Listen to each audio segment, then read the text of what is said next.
तो क्या हम एक ऐसी दुनिया की तरफ बढ़ रहे हैं जहां इंसानी जान सिर्फ जंग के नक्शों पर एक मामूली बिंदु बनकर रह गई है? क्या सुपर पावर होने का गुरूर अब रेगिस्तानों की धूल में मिल रहा है?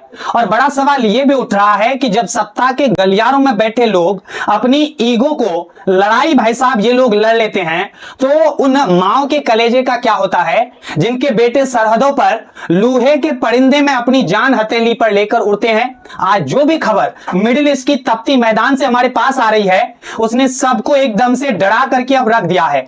दोस्तों देखिए, बात सीधी है, जब दो मुल्क आपस में भिड़ते हैं तो नुकसान दोनों तरफ होता है। लेकिन जब अमेरिका जैसा मुल्क अपना सबसे घातक फाइटर जेट गंवा देता है और उसका पायलट दुश्मन की जमीन पर लापता हो जाता है, तो समझ लीजिए कि खेल अब हाथ से निकल चुका है भाई साहब। इस वक्त की सबसे बड़ी और अहम खबर यही निकल के आ रही है, सनसनीखेज खबर यही निकल रही है कि ईरान के साथ जारी इस भीषण जंग के बीच वो अमेरिका F-15 का पायलट मिल गया है, जिसे लेकर पूरी दुनिया की सांसें अटकी हुई थी। दोस्तों, ईरान ने दावा किया था कि उसने एक जोरदार एयर ऑपरेशन में अमेरिका फाइटर जेट को मार गिराया है। आसमान से आग का गोला बनकर गिरे उस मलबे के साथ दो जिंदगियां भी जुड़ी थी।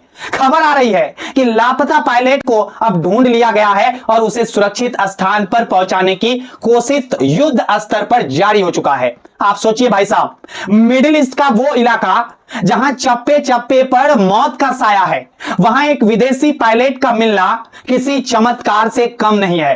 अब बात की जाए तो अल जजीरा की रिपोर्ट कह रही है कि एक बड़े अमेरिकी अधिकारी ने खुद इस बात की पुष्टि की कि उनका बात की जाए तो जावाद अब जाके मिल गया है। अब आप पूछेंगे कि हुआ क्या था, तो बात शुरू होती है भाई साहब पिछले शुक्रवार से। मिडिल ईस्ट की तपती जमीन पर जंग जारी थी और तभी खबर आई कि ईरान ने अमेरिका के एक बेहद आधुनिक F-15 जेट को आसमान में ही ढेर कर दिया। इस हमले के फौरन बाद एक पायलट को तो सुरक्षित बचा लिया गया था, लेकिन जो दूसरा पायलट था वो कहीं गायब हो गया था। अब सोचिए, एक पायलट का दुश्मन की सरहद के अंदर लापता होना किसी भी देश के लिए कितनी बड़ी जो है बेइज्जती और चिंता की बात होती है भाई साहब।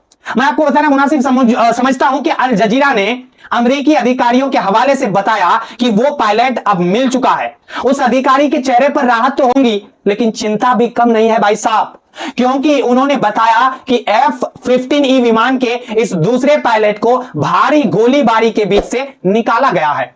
लेकिन कहानी यही खत्म नहीं होती। पायलट मिल तो गया है, उसकी जान बचने की पुष्टि भी हो गई है, पर वो अभी पूरी तरह से सुरक्षित नहीं नजर आ रहे हैं। आप इसे ऐसे समझ सकते हैं जैसे कोई खिलाड़ी जो है मैदान के बीच में फंसा हो और चारों तरफ से विरोधी टीम ने उसे घेर रखा हो भाई साहब।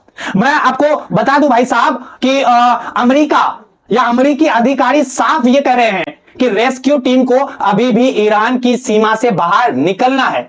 जब तक वो सुरक्षित बेस पर नहीं पहुंच जाती, तब तक सांस लेना भी दूभर है। यह ऑपरेशन किसी हॉलीवुड फिल्म जैसा हमको तो भाई साहब लग ही रहा है, लेकिन यहां गोलियां जो है असली है और मौत भी असली नजर आ रहा है। अब जरा गौर कीजिए उस तारीख पर जिसने इतिहास के पन्नों में एक काला धब्बा लगा दिया, 3 अप्रैल 2026। यही वो दिन था जब F-15E बात की जाए स्ट्राइक ईगल को ईरान के दक्षिणी हिस्से में मार गिराया गया। ये कोई साधारण जगह नहीं थे। ये विमान भाई साहब को गिले और बोयोर अहमद प्रांत के उन दुर्गम पहाड़ों में गिरा जहां इंसान का कदम रखना जो है भाई साहब दोपहर है या दोपहर है। सोचिए, उन ऊंची नीची पहाड़ियों में जहां ऑक्सीजन कम है और दुश्मन का खतरा वहां 100% जो है भाई साहब रहता है, ज्यादा रहता है, वहां एक पायलट अपनी जान बचाने के लिए भटक रहा था। इस जेट में 2 लोग सवार थे। सामने की सीट पर पायलट और पीछे बैठा था वुमेन सिस्टम ऑफिसर यानी कि WSO, जिसे हम दूसरा पायलट भी कह सकते हैं। खबरें मिल रही है कि इस पायलट को अमेरिकी स्पेशल फोर्सेस ने एक बहुत ही डेंजरस ऑपरेशन में सुरक्षित निकाल लिया है। इस मिशन में इस्तेमाल हुआ HH-60 पेहॉग हेलीकॉप्टर, जो अपनी रफ्तार और ताकत के लिए जाना जाता है। लेकिन यह काम इतना आसान नहीं था। जब यह रेस्क्यू टीम वहां पहुंची तो ईरान की तरफ से भारी फायरिंग हुई। गोलियों की तरतराहट के बीच अमेरिका भाई साहब टीम ने अपने साथी को वहां से खींच निकाला। इस पूरे मिशन की गंभीरता आप इसी बात से समझ सकते हैं कि इसमें सिर्फ एक हेलीकॉप्टर नहीं था, बल्कि पीछे से कवर देने के लिए HC-130 था, और टैंकर जो होता है भाई साहब, कसाई कहे जाने वाले A-10 फाइटर जेट भी था, और आसमान से हर हरकत पर नजर रखने वाली AWACS जैसे एडवाइस मिसाइल सिस्टम तैनात थे। दोस्तों आप समझिए, यह जंग का वो मोड़ है जिसे हम टर्निंग पॉइंट कह सकते हैं। आज तक के इतिहास में पहली बार ऐसा हुआ कि किसी अमेरिकी फाइटर जेट को सीधे ईरान की जमीन पर गिराया गया हो। इससे पहले भी जेट्स की बात की जाए गिरे, लेकिन वो या तो इराक की सरहद पर थे या खाड़ी के दूसरे इलाके में, लेकिन इस बार सीधा सीने पर वार हुआ है, और वो भी ईरान के अंदर। एक पायलट तो पहले ही आ गया था, लेकिन दूसरे के लिए अमेरिका ने अपनी पूरी ताकत झोंक दी, और काफी मशक्कत के बाद अब जाकर यह खबर निकल रही है कि उसे भी बचा लिया गया है। पर क्या यह सिर्फ राजनीति और जंग की बात है? नहीं भाई साहब, इसके पीछे एक इंसानी चेहरा भी है। सोशल मीडिया पर ये काफी वायरल हो रहा है एक महिला का पोस्ट। भाई साहब, इस वक्त वायरल बहुत ज्यादा ट्रेंड कर रहा है, जो किसी भी दिल को दहला देने के लिए ये वीडियो काफी है। उस महिला ने लिखा है कि F-15 में जो 2 पायलट्स थे उनके लिए आज रात दुआ कीजिएगा। मेरा अपना बेटा भी एक फाइटर पायलट है, ये महिला कह रही है। भाई साहब, मुझे नहीं पता वो इस वक्त कहां है, उसकी यूनिट से भी कोई खबर नहीं आ रही, मेरा दिल बैठ जा रहा है। सोचिए भाई साहब, उस मां की क्या हालत होंगी जो टीवी पर खबरें देखकर अपने बेटे की सलामत की अब जाके भीख मांग रही है। उसने अपना नाम तो नहीं बताया, बस अपनी प्रोफाइल में खुद को भाई साहब मांगा, यानी कि ट्रंप समर्थक बताया है। लेकिन यहां राजनीति की करवाहट को आप देखिए कि पाकिस्तान में मौजूद ईरानी दूतावास ने इस महिला को एक जवाब दिया जिसने सबको हैरान कर दिया, और आप भी इससे हैरान हो जाइएगा। उन्होंने लिखा है कि भरोसा कीजिए, आपके बेटे को ईरान की कैद से ज्यादा खतरा डोनाल्ड ट्रंप से है। दुआ कीजिए कि अमेरिकी और रेस्क्यू टीम उसे ढूंढ ना पाए और वो ईरान के कैद में ही रहे, क्योंकि एक सभ्य मुस्लिम होने के नाते भाई साहब हम जानते हैं कि कैदियों के साथ इज्जत से कैसे पेश आया जाता है।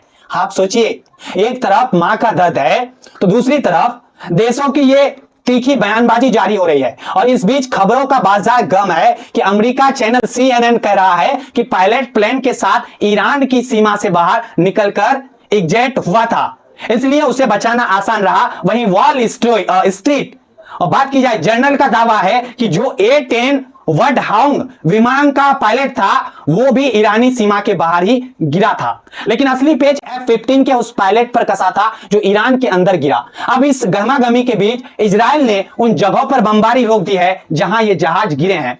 दोस्तों, BBC की माने तो पहला एयरक्राफ्ट खुजिस्तान या फिर कोहगीले प्रांत में गिरा, जबकि मिलिट्री टाइम्स कह रहा है कि दूसरा विमान स्टेट ऑफ हॉर्मुज पर पास जो है नजदीक जाके गिरा है। और जहां जंग हो वहां डोनाल्ड ट्रंप शांत बैठ जाए, ऐसा तो भाई साहब हमें नहीं लगता कि मुमकिन हो सकता है। ट्रंप ने सीधा 48 घंटे का अल्टीमेटम दे डाला है, हॉर्मुज का रास्ता खोलो वरना तबाही के लिए तैयार रहो।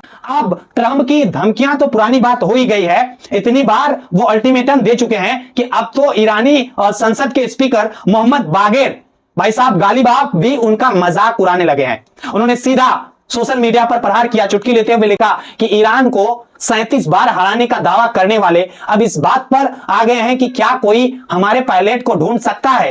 क्या जबरदस्त तरीका है भाई साहब, या कह सकते हैं आपकी तरक्की है इनका।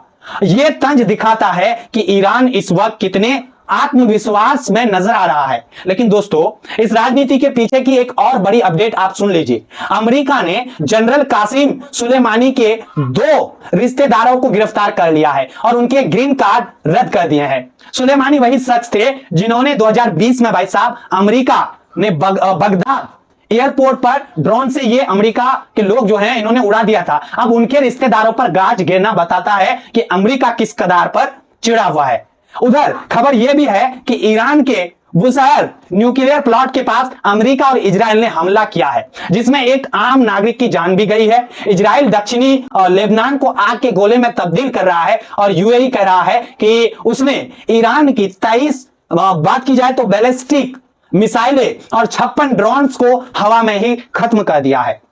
अब आप खुद सोचिए, क्या ये जंग किसी के लिए भी खुशहाली लाएंगी?